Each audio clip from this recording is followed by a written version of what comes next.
चंद्रसेन के अपमान का बदला लेंगे। उज्जैनी को जीतकर तमल प्रदेश में मिला देंगे। आगे बढ़ो।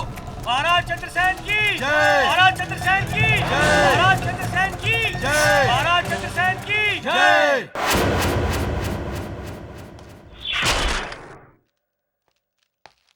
देख लिया आपने काका महाराज, अशुभ मुहूर्त में राज तिलक करने का परिणाम। आदित्य को युवराज घोषित करते ही उज्जैनी को भारी संकट उन्हें घेर लिया है। आप ही बताएं काका महाराज कि इस समस्या से हम कैसे निपटें? आखिर कौन करेगा उज्जैनी की सेना का नेतृत्व? हम करेंगे सेना का नेतृत्व, हम करेंगे सेना का नेतृत्व, हम करेंगे।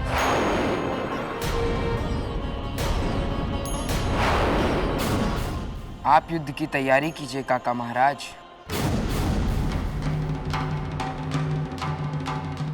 और ये युद्ध आपकी जिंदगी का पहला और आखिरी युद्ध होगा युवराज, क्योंकि युद्ध में मरने वाले लोगों के सबूत नहीं ढूंढे जाते,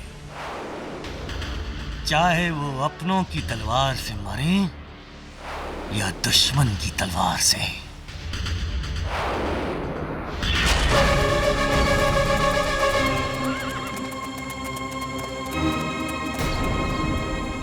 हम इन पर पहले पीछे से आक्रमण करेंगे। इससे पहले कि वो लोग कुछ समझे, हम इन्हें घेर लेंगे।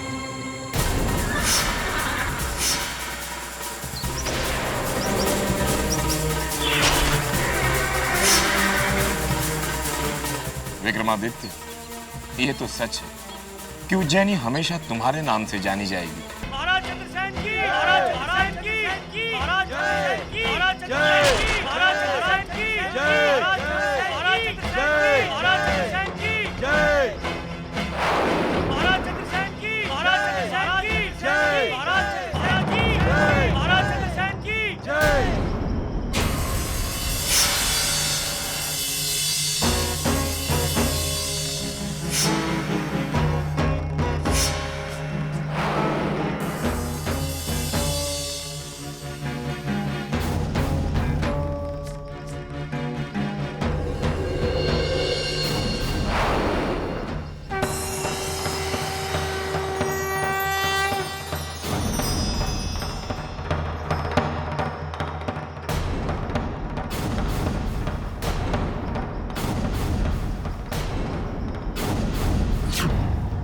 इधर रास्ता बंद है, हमें दूसरे रास्ते से जाना होगा। पश्चिम दिशा की तरफ रास्ता है, उधर से बढ़ो। चलो चलो।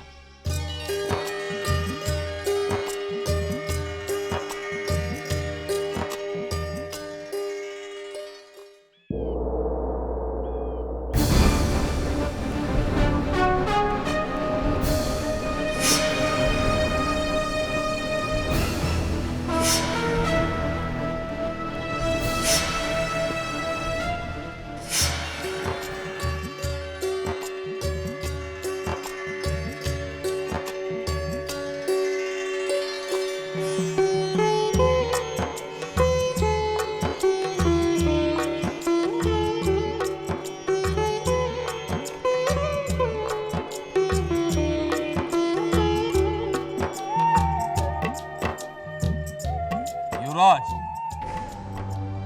अभी उज्जैनी में एक से एक योद्धा मौजूद है।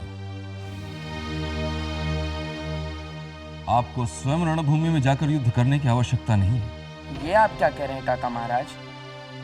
आपने ही तो हमें स्वयं उज्जैनी की सेना का नेतृत्व करने को कहा था, और अब जब उज्जैनी की सेना युद्ध भूमि में हो तो हम कैसे राजमहल में बैठ के उसका नेतृत्व कर सकते हैं? हम युद्ध में जरूर जाएंगे।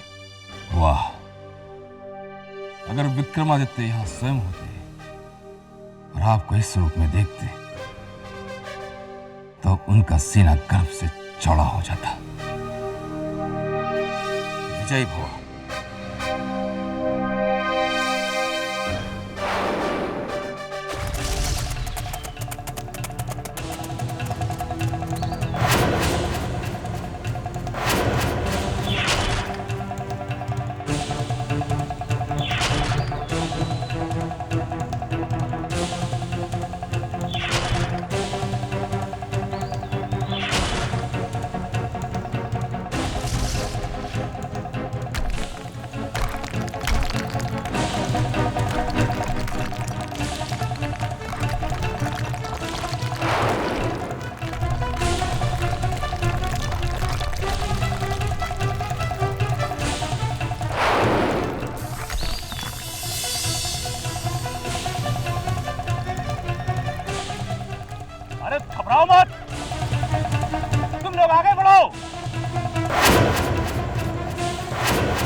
जोश में होश मत खोना, संभल के।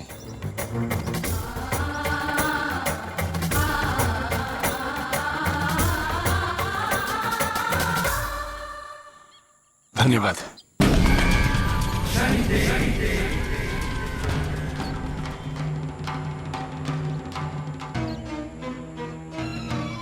अपनी जान की सलामती चाहते हो तो यहीं से वापस लौट जाओ।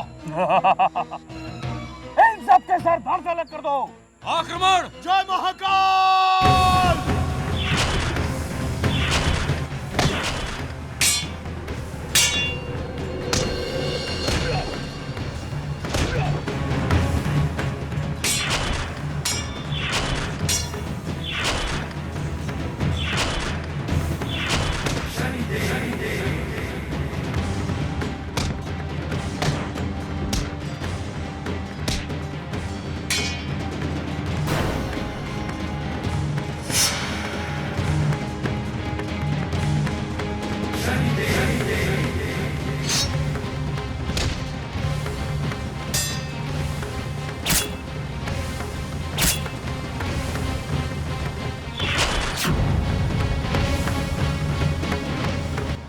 भाई, हम पर क्यों हमला कर रहे? हम ठहरे रसोइया, हम क्या जाने तलवार चलाना। हाँ,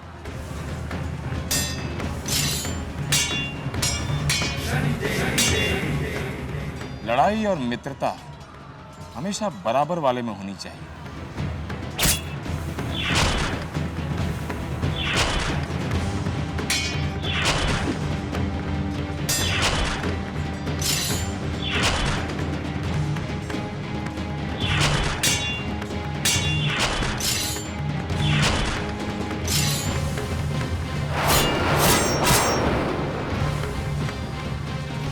जय महाकाल!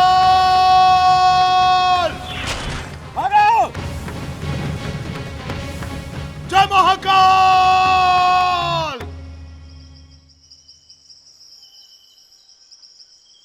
विक्रमादित्य के होते हुए उज्जैनी की ओर कोई आंख उठाकर भी नहीं देख सकता।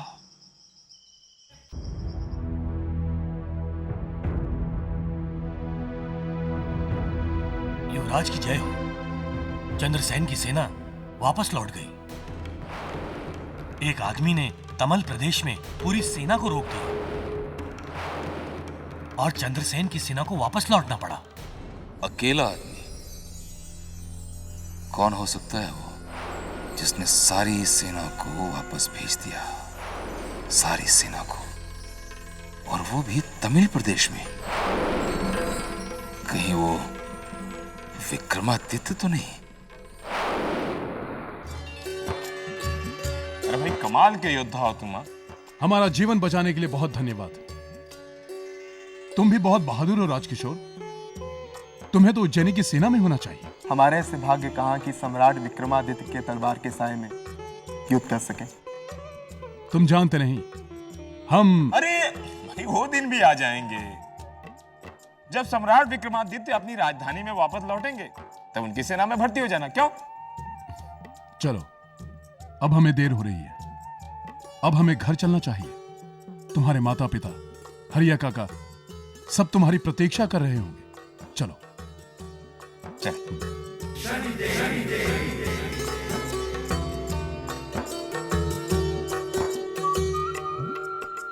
विक्रमादित्य, अब तुम्हारे साढ़े साथी का वो चक्र शुरू होता है जिसमें मनुष्य को कठिन से कठिन मुसीबतों का सामना करना पड़ता है, पर ये मुसीबतें तुम्हारे मन की सारी बुराइयों को हर लेंगी और तुम्हारा व्यक्तित्व सोने की तरह निखर जाएगा। अरे कैसा मनहूस रिश्ता लेकर आए थे? तुम्हारी बेटी का नाम इस घर में आते ही सिपाही मेरे बेटे को पकड़ कर ले गए। कैसी बातें कर रही हो राजकिशोर की माँ? ठीक कह रही हूँ मैं। अरे पता नहीं किस अभागन को हमारे पल्ले बांध देना चाहते हैं ये। मत बोल, ऐसा मत बोल। कितनी दूर से हमारे बेटे के लिए रिश्ता लेकर के आए हैं। अवश्य, क्योंकि आसपास के लड़कों की कुंडली पर भारी पड़ रही होगी इनकी बेटी। ऐसा मत कहिए बहन जी, मेरी बेटी में कोई दोष नहीं। हम तो बड़ी आस लेकर आपके द्वार पर आए थे।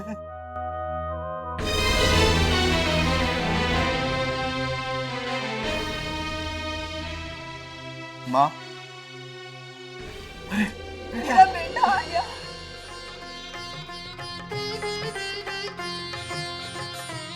हे भगवान, आपको कोटि कोटि प्रणाम। माँ, हिमा ने ही मुझे नया जीवन दिया है। तुम्हारा बहुत बहुत धन्यवाद है भाई, बड़ा उपकार है तुम्हारा हम पर। क्या बात है हरिया काका,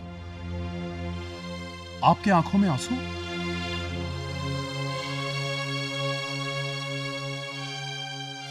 चलो भीमा, इन्होंने हमारी बेटी का रिश्ता ठुकरा दिया।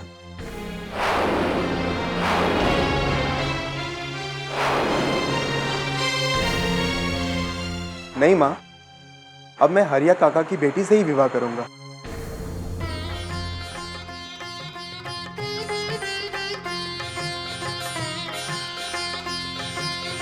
क्यों भाई हरिया, अपने जवाई को शगुन नहीं दोगे? क्यों नहीं नंद किशोर?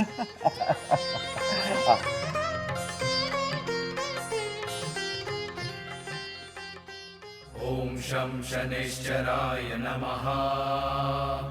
आखिर उस आदमी ने खाने में जहर क्यों मिलाया होगा? देवी, आप चिंता मत कीजिए, पापी को दंड मिल चुका है। कहीं वो कारंग का आदमी तो नहीं होगा? हमें जल्द से जल्द उज्जैनी पहुंचना चाहिए।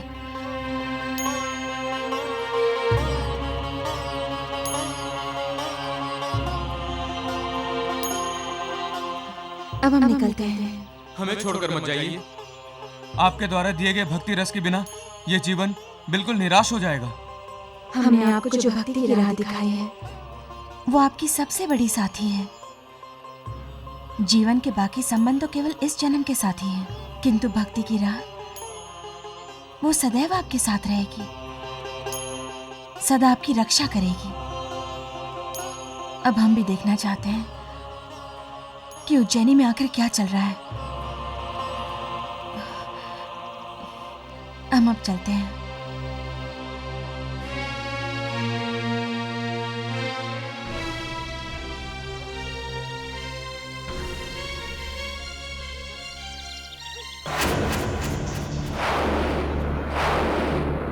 आखिर ये चतुर्भुज कहाँ रह गया? अब तक तो उसे कार्य पूरा कर वापस आ जाना चाहिए था।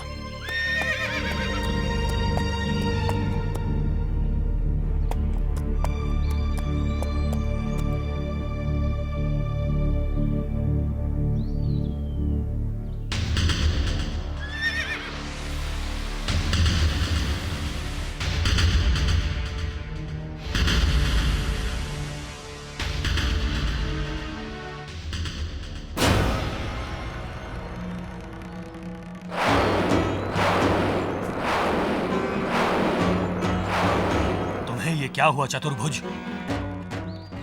तुम्हारा ये हाल कैसे हुआ? मुझे क्षमा करना कारण, मैं महारानी मदन लेखा को नहीं मार पाया। क्या कहा? क्या कहा तुमने? महारानी बच गई? हाँ कारण, उन्हें शनिदेव ने बचा लिया। मुझे ये दंड देकर मेरी ये दशा कर दी। ठीक है, अब ये कारंग तुम्हें शनिदेव द्वारा दिए गए इस दंड से मुक्ति देगा। मुक्ति!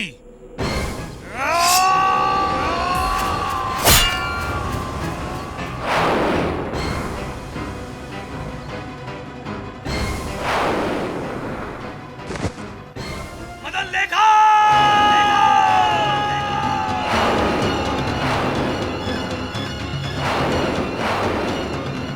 लगता है महारानी की मौत मेरे ही हाथों लिखी है। शायद उसके पश्चात ही मैं उज्जैनी के राज सिंहासन पर बैठ पाऊंगा। चारों तरफ मेरा नाम गूंजेगा। सम्राट कारंग! सम्राट कारंग की जय! सम्राट कारंग की जय! अब चारों दिशाओं में केवल और केवल एक ही स्वर गूंजेगा। एक ही स्वर गूंजेगा और वो स्वर होगा महाराज चंद्रसेन।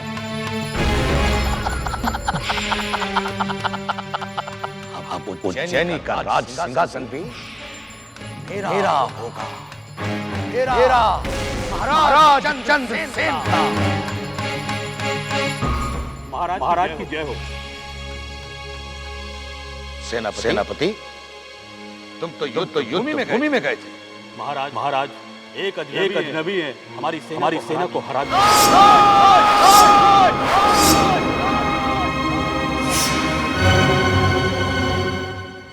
सेनापति, कह दो कि ये असत्य है, झूठ है ये सब। महाराज जो सत्य है वो सत्य है।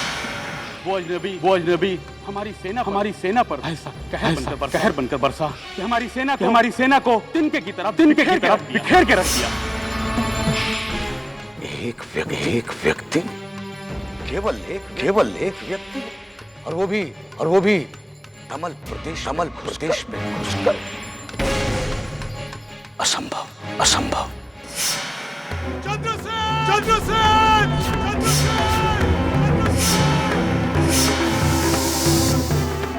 एक व्यक्ति और संपूर्ण सेना। ऐसा साहस तो केवल विक्रमादित्य का सकता है। अर्थात विक्रमादित्य तमल प्रदेश में सीमा के द्वार बंद कर दिए जाएं। हर घर में घुसकर तलाशी ली जाए।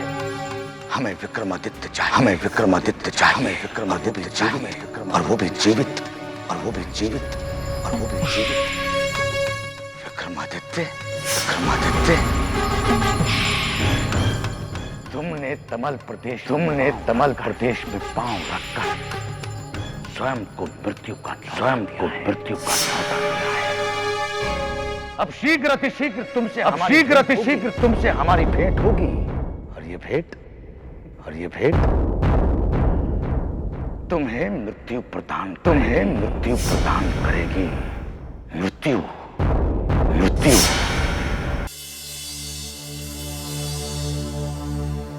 अरे मर्दूदो, ठीक से हाथ चलाओ। काम करते वक्त तो तुम लोगों की जान निकलती है, और पैसे चाहिए जेब में भर के। अरे आलोलिका, देख तेरा बापू आया है, जल्दी आओ तुम लोग। आगे तुम बैठो। क्या हुआ? बात बनी? घर कैसा है? समधी कैसे लगे? क्या वाकई वो हमसे कोई दान दहेज नहीं लेंगे? लड़का कैसा है? अरे कुछ फूटोगे कि नहीं? कहीं तुम कुछ अनर्थ तो नहीं कराए? अरे सांस तो ले लूं, फिर बताता हूँ। रिश्ता पक्का कराया हूँ।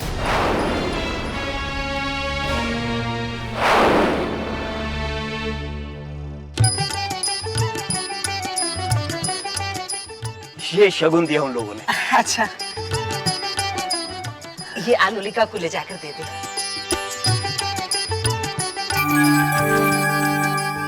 लड़का कैसा है? अति सुंदर। आज तो इसने हद ही कर दी। आ गया मेरी शादी पक्की करके। अब मैं इसे दिखाऊंगी कि आलोलिका क्या कर सकती है।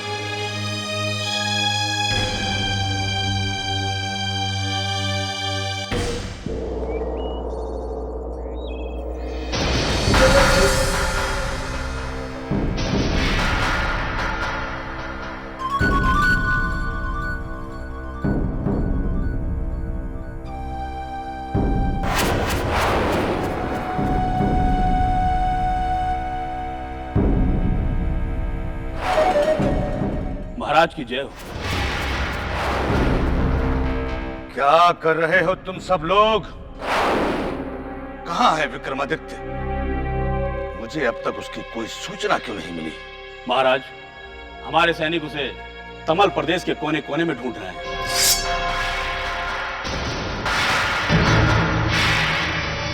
कब तक? जब वो तमल प्रदेश से बाहर चला जाएगा तब? महाराज, मैं आपको कुछ दिखाना चाहता हूं।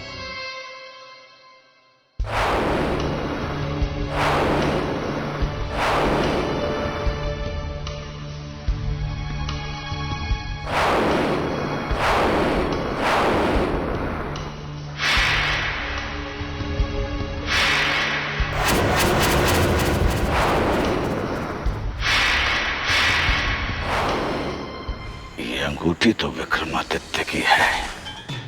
आदेश का पालन हो, आदेश का पालन हो।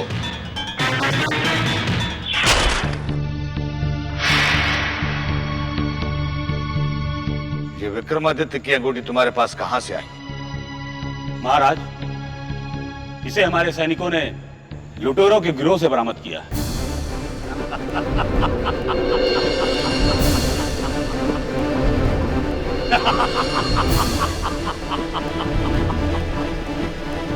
कमाल है। हमारा वो दुश्मन जिसे समाप्त करना हमारा एकमात्र लक्ष्य है, वो हमारे ही तमल राज्य में और हमारी पकड़ से दूर। महाराज, हमें 2 दिन की मोहलत दीजिए। अब एक क्षण का भी समय नहीं। अब विक्रमादित्य को हम स्वयं ढूंढेंगे, स्वयं ढूंढेंगे हम, स्वयं ढूंढेंगे हम, स्वयं ढूंढेंगे हम, ढूंढेंगे हम।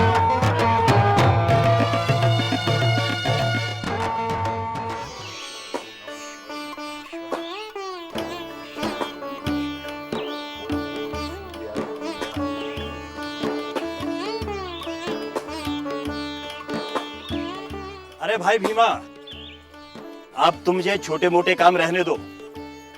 अब मैं तुम पर एक भारी बोझ डालने वाला हूं। हाँ, अलोलिका के विवाह का सारा दायित्व अब तुम्ही ने संभालना है। गहने, मिठाई, कपड़े, इन सब का दायित्व अब तुम पर ही है। भाई, विवाह वाले घर में अनेक काम होते हैं, मुझे तो बस तुम्हारा ही सहारा है। बस बैठ गया सारा काम छोड़कर? मैं तेरे जैसा काम छोड़ आज तक नहीं देखा। बस बहाना चाहिए काम ना करने का। अरे भाग्यवान, तनिक सुनो तो, मैंने ही इसे काम ना करने के लिए कहा है। तुम तो घर के कामों में ना ही बोलो तो अच्छा है। तुम क्या जानो दासों से कैसे काम लेते हैं? भाग्यवान, मैं काम ही की तो बात कर रहा था। अलोलिका के विवाह का दायित्व मैंने भीमा को सौंप दिया है। पागल हो गए हो तुम? इस विवाह का दायित्व ये भीमा संभालेगा? देखो जी, मैं कह देती हूँ, तुम इस 2 कौड़ी के दास को अधिक मुंह नहीं लगाया करो, नहीं। चुप कर। आज काका ने पहली बार काका वाली बात की है। एक भी शब्द अगर मुंह से निकला तो जुबान खींच लूंगा। जिसे तुम 2 कौड़ी का दास कह रही हो ना, आज उसी की वजह से तुम्हारी बेटी सुहागन बन रही है। नहीं तो राजा ने तुम्हारे दामाद को पकड़कर युद्ध की आंख में झोंक दिया था, और राजकिशोर की मां ने तुम्हारी बेटी पर मनहूस और आभागन के लांछन लगा दिए थे। यदि भीमा नहीं होता तो तुम्हारी बेटी कुलच्छन बनकर हमारी छाती पर बैठी रहती। कोई भी उससे विवाह नहीं करता।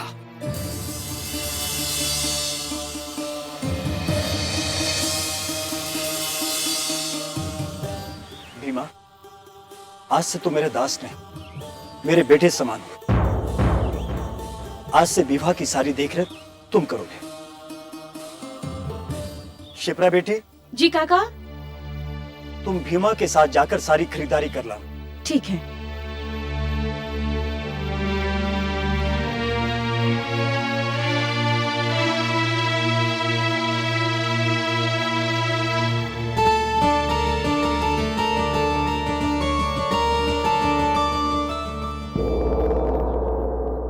युवराज आदित्यवर्धन की जय! युवराज आदित्यवर्धन की जय! युवराज आदित्यवर्धन की जय! युवराज आदित्यवर्धन की जय! युवराज आदित्यवर्धन की जय! युवराज आदित्यवर्धन की जय! युवराज आदित्यवर्धन की जय! युवराज आदित्यवर्धन की जय!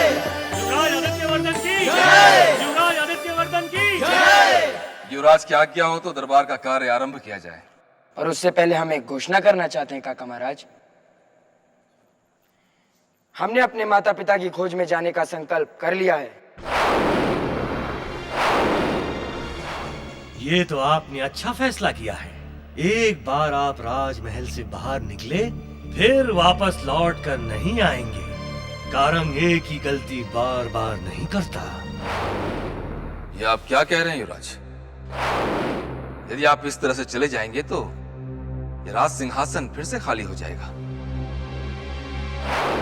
और उज्जैनी अनाथ हो जाएगी। लेकिन हम हाथ पर हाथ रख के भी तो नहीं बैठ सकते ना काका महाराज। और हमारा भी तो कोई पुत्र धर्म है। आपके पिता सम्राट विक्रमादित्य को अपनी मातृभूमि अपने प्राणों से भी प्रिय है, इसलिए इस समय आपका पुत्र धर्म और राजधर्म दोनों यही कहते हैं कि आप यहाँ रहें और उज्जैनी की रक्षा करें। युवराज आदित्य वर्धन की जय हो।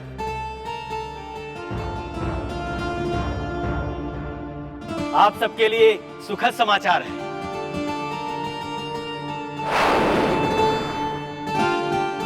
हमें सूचना मिली है कि महारानी सकुशल हैं।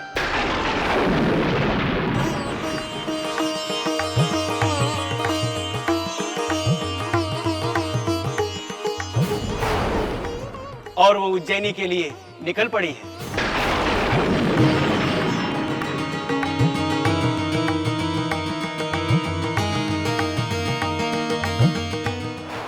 अगर महारानी यहाँ पहुंच गई तो बहुत गड़बड़ हो जाएगी। उनके पहुंचने से पहले ही हमें सब कुछ करना होगा।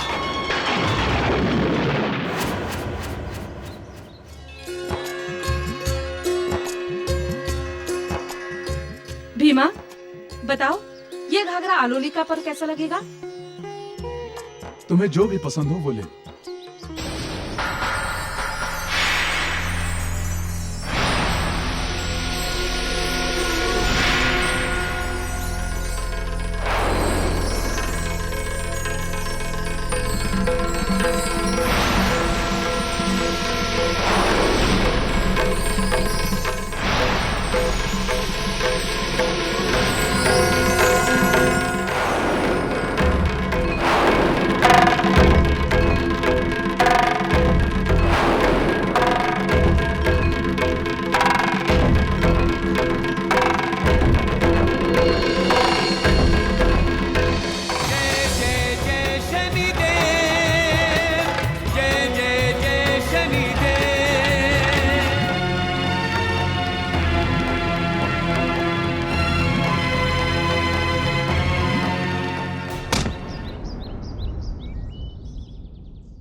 देख कर नहीं चल सकते क्या? अरे क्या देख के नहीं चलते? एक तो हमारी तस्वीरों को मिट्टी में गिरा दिया, ऊपर से हमें कह रहे हैं। ये तमल प्रदेश वाले हैं ही ऐसे, कला का थोड़ा सा भी सम्मान नहीं है।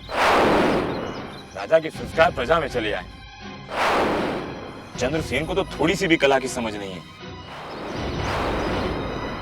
इस तरह घूर के क्या देख रहे हैं? राजा से शिकायत करेंगे मेरी? शिकायत क्या करना, लेकिन मैं उनके दरबार में चला जाऊंगा। चलो जाओ जाओ, अपना काम करो।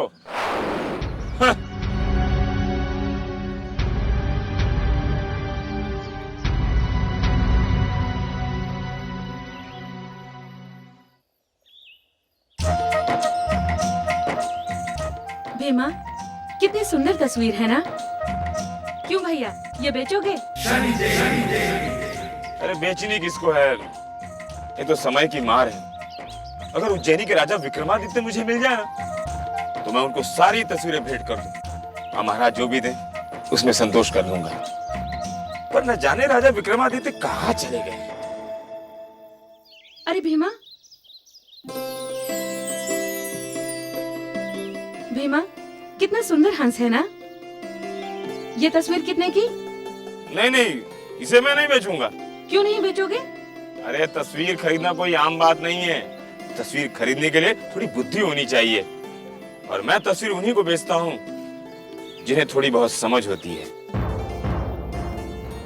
इस तस्वीर में मैंने अपने दिल की गहरी सी गहरी बातें उतार दी हैं, और ये तस्वीर मेरी सबसे मनपसंद है। चित्रकार, हम तुम्हें बताते हैं कि इस तस्वीर में तुमने अपने दिल की कौन सी बात छिपा कर रखी है। ये तुम्हारे मन का हंस है, जो जन्मों जन्मों से अपने मोती को ढूंढ रहा है, जिसे खाने के बाद ही इसकी आत्मा को तृप्ति मिलेगी। पता नहीं कौन हो भाई, पर तुम्हारे इन्हीं बातों ने हमें राजा विक्रमादित्य की याद दिला दी। कला की इतनी गहरी समझ तो सिर्फ उन्हीं को है। अच्छा, हमारी ओर से इसे छोटा सा उपहार समझ के रख लो। नहीं, हम ये तस्वीर स्वीकार नहीं कर सकते। इतने प्यार से दे रहा है चित्रकार, तो ले लो ना। इसकी तरफ से मैं आपका धन्यवाद करती हूँ। अच्छा अच्छा।